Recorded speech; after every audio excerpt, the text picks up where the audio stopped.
Hey everyone, and welcome back to English Unleashed. I'm Tom. And I'm Sarah. Thanks for joining us again. Today's episode is all about a very real part of life. Problems, stress, and difficult decisions. That's right. Sometimes life feels easy, but sometimes everything happens at once.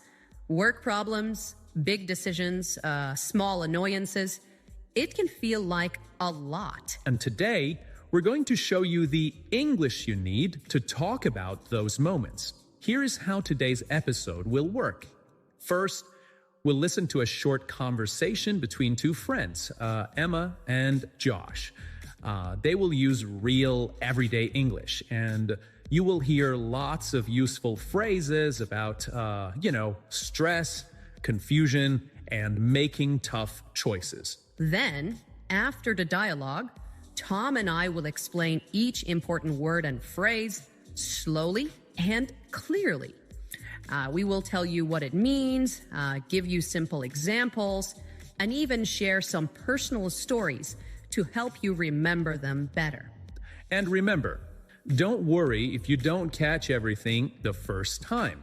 You can always pause, go back, and listen again. So, are you ready to hear how Emma and Josh handle a really difficult week? Let's listen to the dialogue.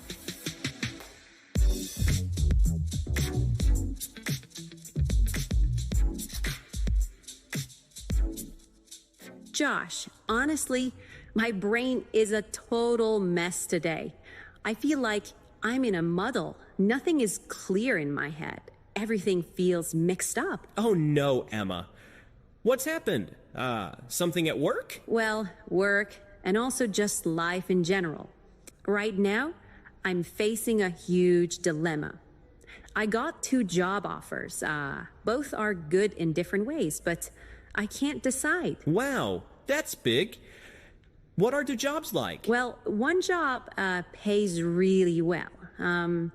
It's in a big company, good salary, fancy office. But the work sounds super boring.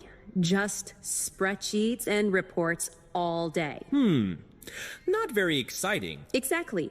The second job sounds amazing. Working with people, planning events, traveling sometimes.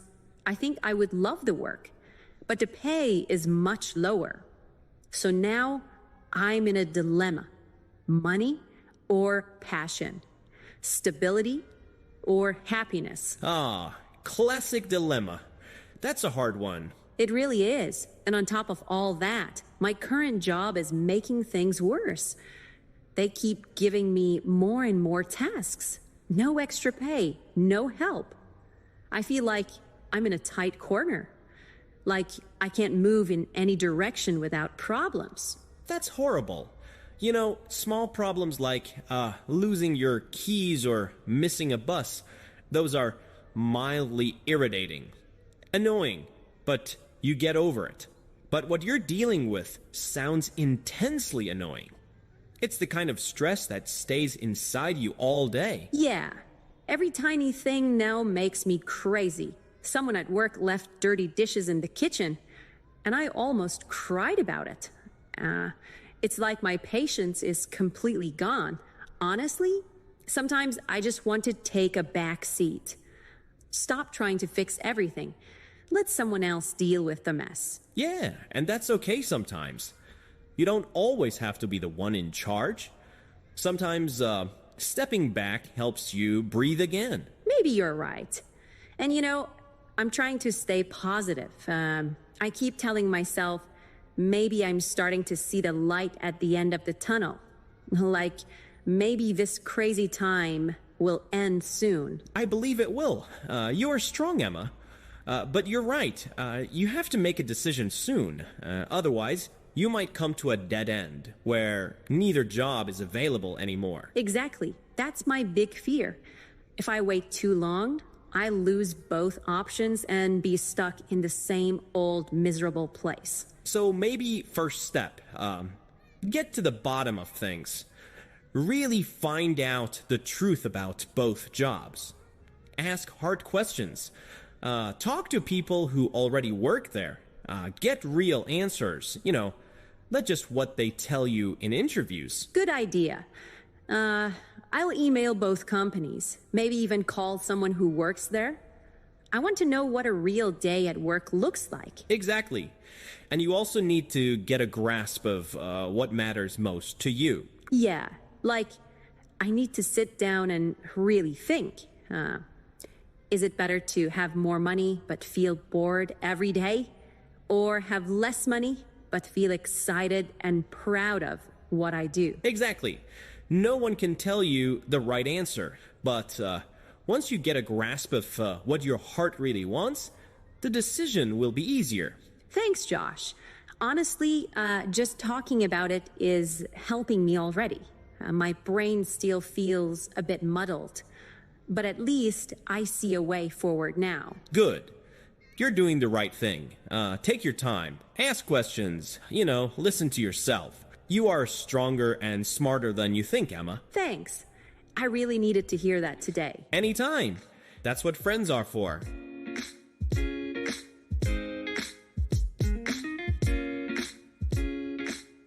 Poor Emma. That was a really difficult situation. She had so much stress and so many big decisions to make. But it's great because we heard lots of useful phrases in that short conversation. Exactly. And now we're going to go through those words and phrases together.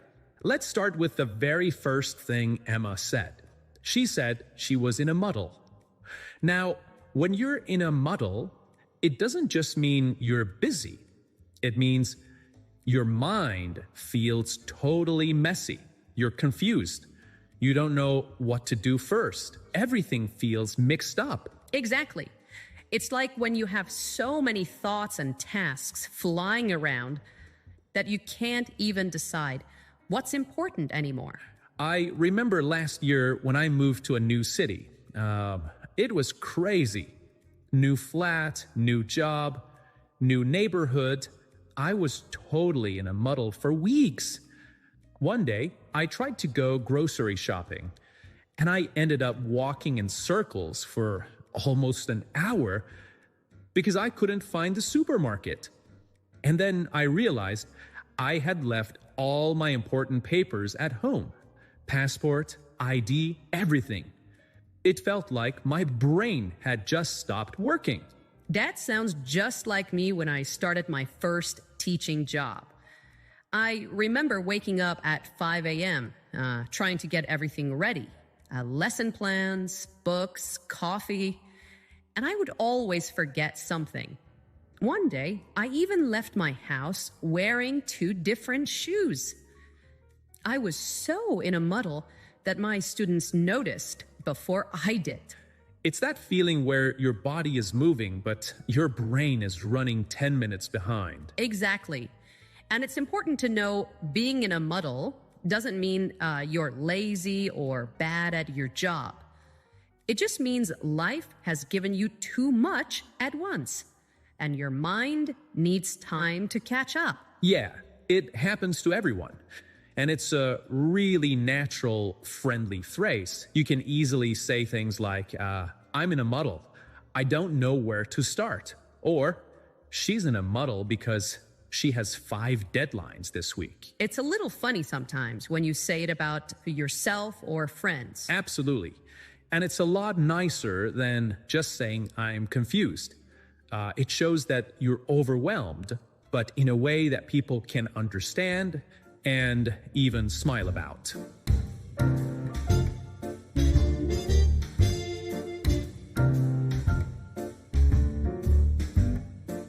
All right, so next, Emma said she was facing a dilemma. Now, let's slow down a little there.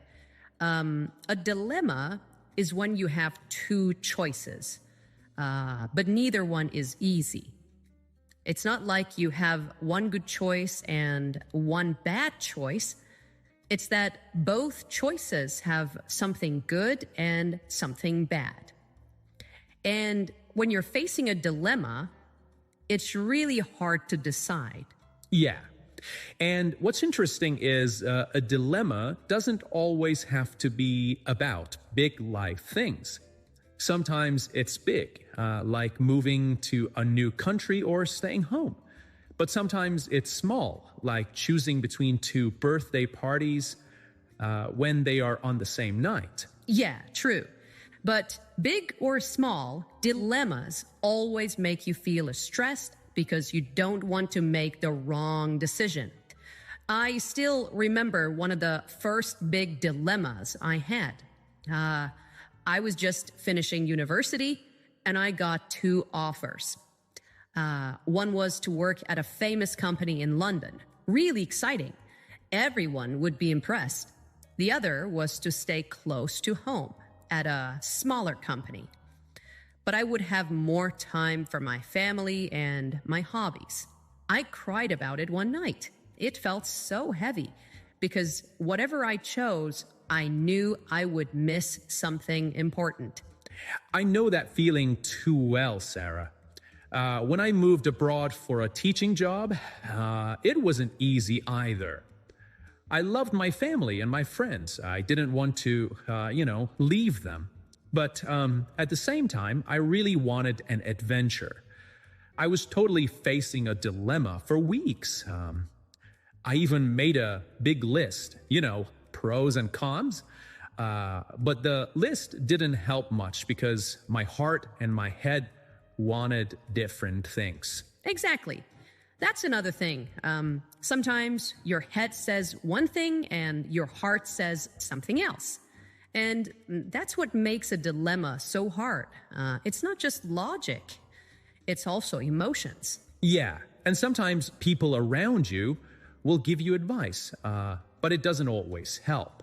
Because at the end of the day, you have to live with the choice you make. Absolutely. And that's why we say face a dilemma, because it feels like standing right in front of something difficult. You can't escape it. You have to deal with it. So, when you want to use this phrase, you can say things like, I'm facing a dilemma about moving to a new city. Or, she's facing a dilemma between studying abroad and getting a new job. And if you want to make it even simpler, you can also say, I'm in a dilemma. I'm in a dilemma. Or, he's in a dilemma. Emma said she was in a tight corner. Now, this is a really great phrase. When you say you're in a tight corner, it means you are stuck in a difficult situation. You don't have much space to move. You don't have many choices. It's like being in a small, uncomfortable place, and you can't easily get out. Yeah. And it's not just about feeling uncomfortable. It's about feeling trapped. Like whatever you do, it's going to be hard. I remember once early in my career, I was working at a school where the manager gave me two impossible tasks. One task needed to be finished that same day, and the other needed to be finished before noon. But there was no way to do both. I was totally in a tight corner. Oh, wow. I can imagine. And the worst part is, when you're in a tight corner, you often feel alone. Like no one is coming to rescue you. You have to figure it out by yourself. Exactly. And sometimes it's not even about work. I remember when I was younger, I borrowed my friend's bike and I accidentally scratched it. Not a big scratch, but still, it was noticeable. I didn't have enough money to fix it, and I felt terrible. I was in a tight corner. Do I tell him right away and risk him getting angry? Or wait, save up money quietly, and fix it without telling him? Neither choice felt good. I had something like that too. Once I promised two different friends that I would help them without checking my calendar first. Then I realized both of them needed me at the same time, same day. I couldn't be in two places at once. I felt trapped and guilty. It was definitely being in a tight corner. And that's the thing.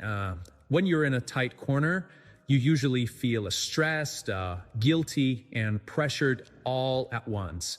It's not fun, but it happens to everyone. Yeah, and it's such a useful phrase to describe that feeling. Here are some examples you can use in your life. I'm in a tight corner at work. I have 2 deadlines today. He was in a tight corner after losing his passport abroad. And here is another one.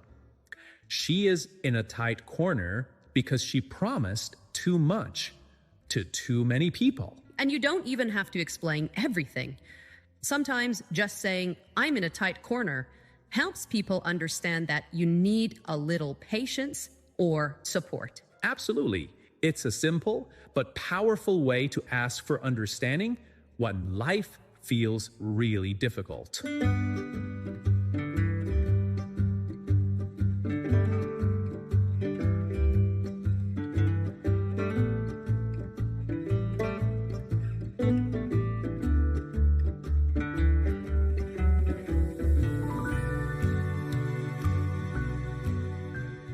All right, next, let's talk about 2 great ways to describe different kinds of problems: mildly irritating and intensely annoying. So first, mildly irritating. This means something is a little bit annoying. It's not a big problem. It bothers you, but you can still smile or move on easily. Exactly. Like when you spill a little bit of coffee on your shirt right before work, or when the bus is late by 5 minutes. It's not the end of the world. It's just mildly irritating. I remember one time I was late for a meeting because every traffic light turned red.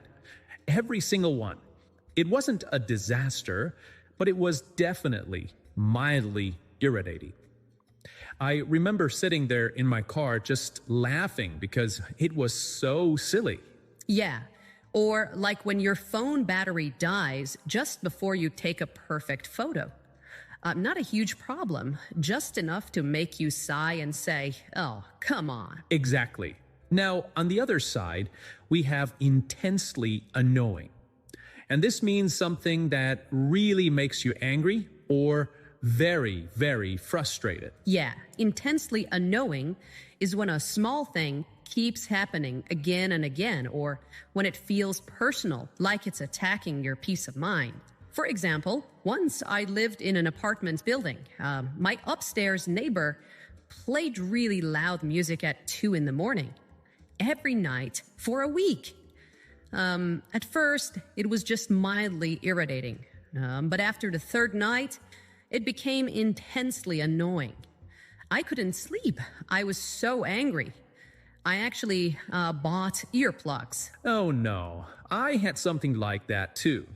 When I lived in a shared house at university, one of my housemates used to leave dirty dishes in the sink for days. At first, I thought, okay, maybe he's busy. But after a week, oh my goodness, it was intensely annoying. Every time I wanted to cook, there was no space because of his mess. Yeah, that's the kind of thing that moves from a little problem to this is driving me crazy.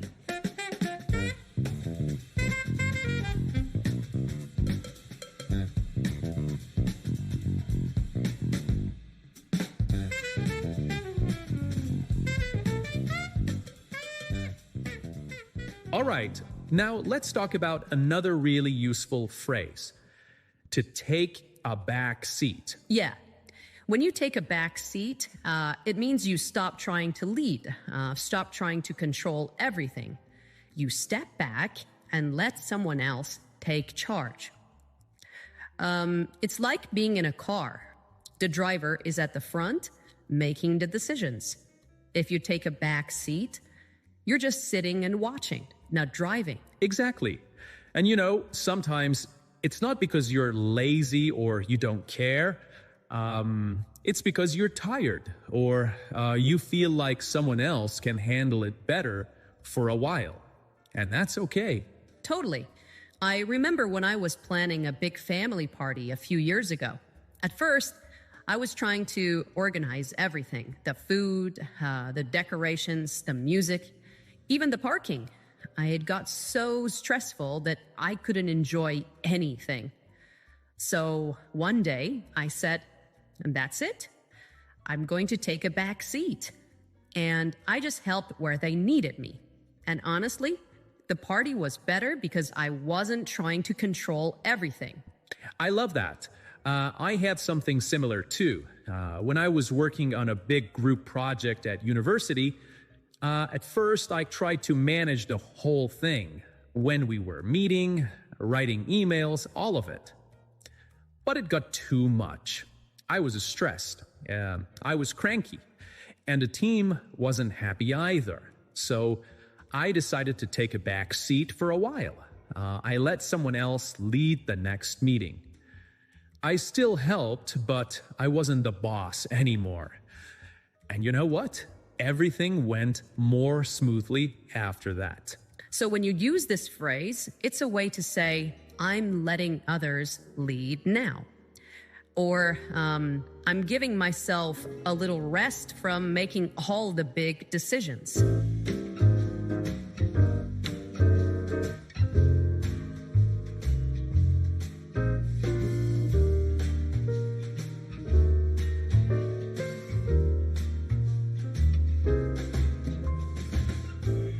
All right, now for a really hopeful phrase. See the light at the end of the tunnel. Yeah, I love this one. It means that even though you are in a hard, dark, difficult time, you're starting to see that it's going to get better. There is hope. You're not finished yet, but you can finally see that the bad days are ending. Exactly. It's like when you're in a long, dark tunnel and finally, far ahead, you see a little bit of light. You know you're getting closer to the exit. You're not stuck forever. And I remember a time in my life when this phrase really made sense to me. When I was doing my master's degree, there were weeks where I had essays, exams, and presentations all at once. I barely slept. I felt so tired and stressed, I honestly thought I couldn't finish. But then, when the last few days of the semester came, I could see the light at the end of the tunnel. I knew the hard work was almost over, and summer was close. Oh, I had a time like that too. When I was saving money to travel, I worked 2 jobs, teaching in the morning and waitressing at night. For months, it felt like I was just working, sleeping, and working again. But one day, I looked at my saving accounts and realized I'm almost there. That was my light at the end of the tunnel moment. It gave me so much energy to keep going. Exactly. It's so powerful when you realize the bad part is not forever. There is an end, and it's coming closer every day. So when you want to use this phrase, you can say things like, after months of job hunting, I finally got an interview. I can see the light at the end of the tunnel. Or, the house repairs are almost done. There is light at the end of the tunnel. It's your turn, Tom. Yeah. It's been a tough year, but I know I feel like I'm seeing the light at the end of the tunnel. It's such a positive way to talk about tough situations. It reminds you, don't give up. Good things are coming.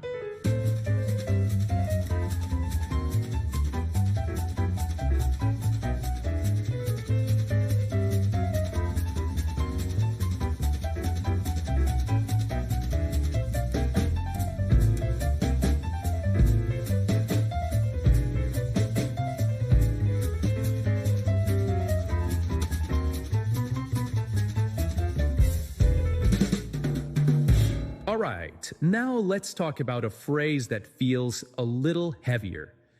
Come to a dead end. Yeah.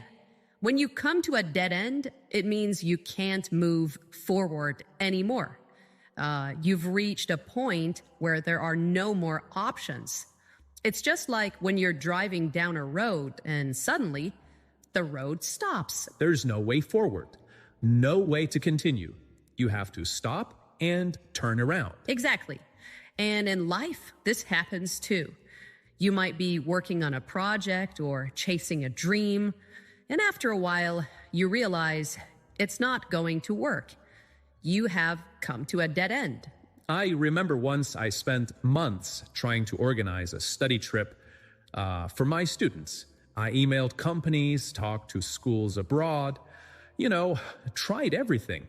But in the end, the visa rules changed, and suddenly it was impossible.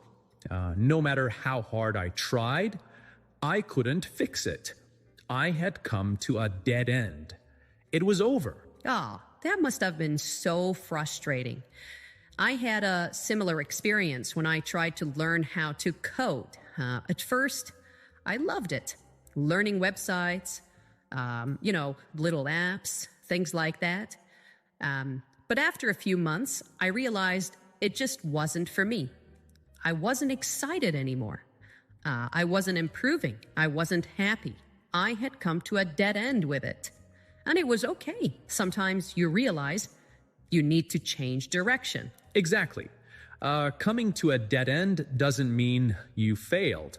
It just means that path wasn't the right one for you. And now you can find a new road. So when you want to use this phrase, you can say, I tried to fix the relationship, but we came to a dead end.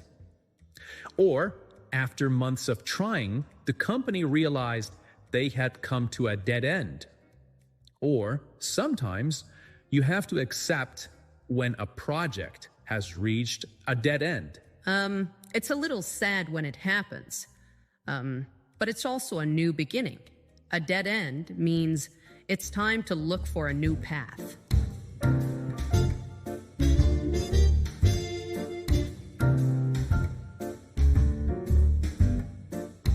All right, now we move on to a really important phrase. To get to the bottom of things. Yes. When you get to the bottom of things, it means you find the real cause of a problem. You don't just look at the surface, you dig deeper. You ask questions, you investigate, you find out what's really happening. Exactly.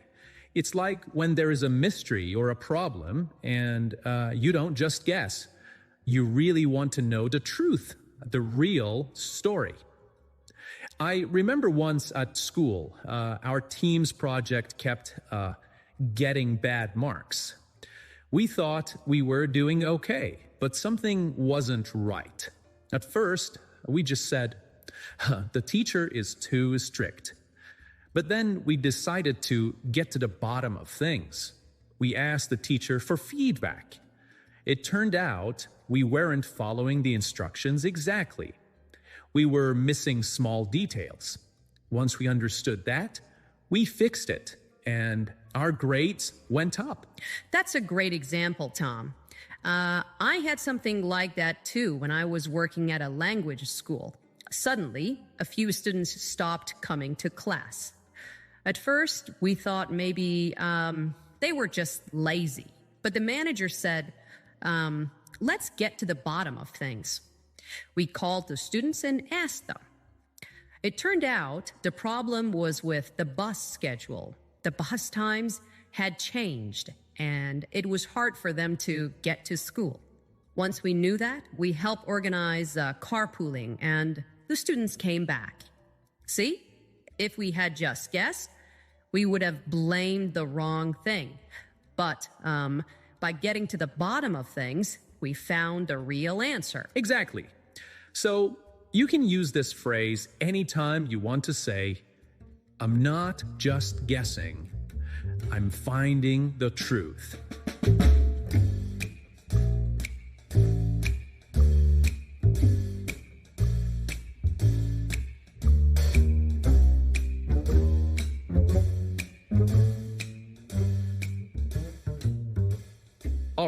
And here is the final phrase that we focus on in today's episode.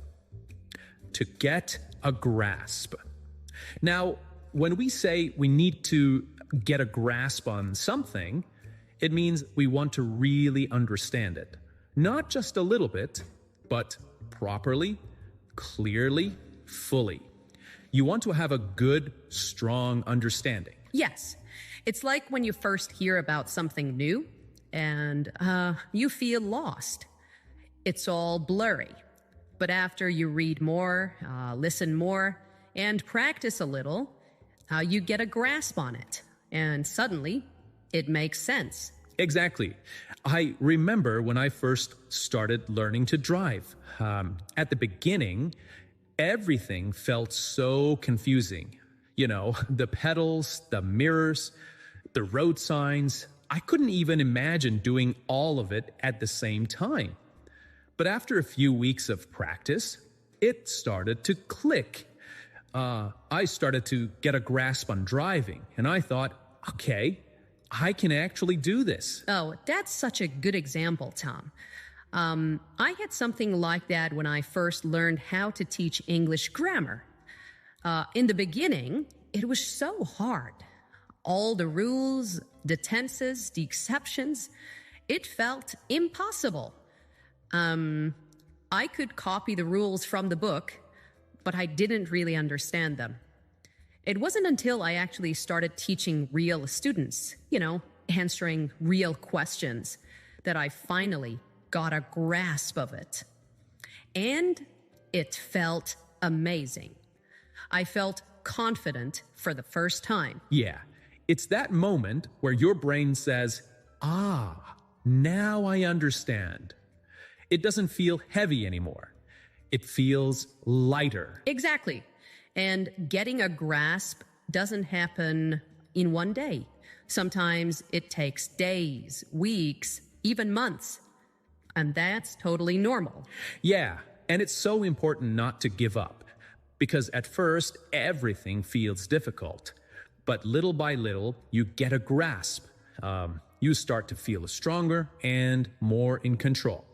So, how can you use this phrase in daily life? Well, you can say things like, I'm still trying to get a grasp on my new job. Or, it took me a while, but I finally got a grasp of Spanish grammar. Or, he needs to get a grasp of the basics before moving to harder topics. Exactly. So remember, when you get a grasp, you move from confusion to clarity. From feeling lost to feeling strong and sure.